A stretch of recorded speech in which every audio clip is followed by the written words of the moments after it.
KFC, it is one of the largest and most recognizable fast food brands in the world. KFC, Kentucky Fried Chicken, KFC, Kentucky Fried Chicken. Under the breading, so good. Every year, it processes more than 1 billion chickens, generates over $30 billion in sales, and operates thousands of locations across the globe, all based on a simple product: fried chicken. But this empire was not built on the blueprints of visionary architects or backed by massive Wall Street investment funds.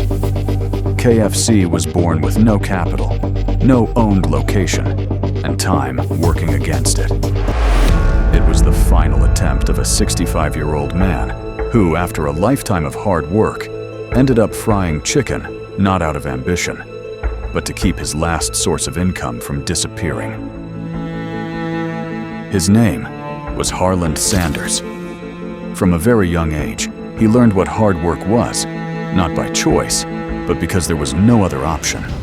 When he was only 5 years old, his father died, and with him, his childhood ended.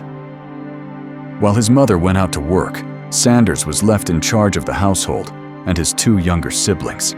He handled the basic chores and cooked for the family. When his mother returned home, he was the one who went out to work. He helped on nearby farms, ran small errands, and took on informal jobs to bring some money into the house. They weren't big jobs, but they were a constant responsibility for someone so young. It was during those years that he understood something that stayed with him for the rest of his life. Work was not an option. It was a necessity. In his adult life, the story was no different. Sanders never had an easy life. His path became a chain of hard, low-paying jobs. He worked on railroads, in mechanics, and in sales. Sanders was always busy, always working, but almost never moving forward. By the age of 40, he had no formal education and no savings, but he was far from inexperienced. Harland Sanders, he was the kind of person who knew how to open early, close late, serve customers, and solve problems on the fly. Without realizing it, Sanders was about to make a decision that would change his life forever. In the early 1930s, in the middle of an economic recession, the managers of a small Shell gas station were looking for someone with a very specific profile. Exactly the kind of skills Harland Sanders had. At that time, the United States was going through one of the worst economic crises in its history. For years, money had flowed easily. Banks were lending without asking too many questions. Ordinary people borrowed money to invest in the stock market, which had become a kind of guaranteed bet. Stock prices kept rising non-stop, not because companies were producing more, but because everyone was buying, hoping to sell at a higher price later. But when large investors realized that stocks were overvalued and dependent on debt, they understood that prices could no longer be sustained, and they began to sell. When the market saw that the big players were pulling out and stock prices stopped rising, panic took over the country. Everyone tried to sell at the same time, and the system broke. Banks began to collapse one after another. People could no longer pay. They had lost everything. Travel decreased, and money disappeared from the streets. It was in that context that the managers of a small Shell gas station needed a reliable person, someone to make a simple agreement with to keep the station open without fixed costs. Harland Sanders was one of the few men known in Kentucky for being hardworking and experienced in all kinds of trades. Sanders was not a businessman. He had no degrees, he had no capital, and for the station's managers, that was not a problem. They weren't looking for degrees, they weren't looking for money.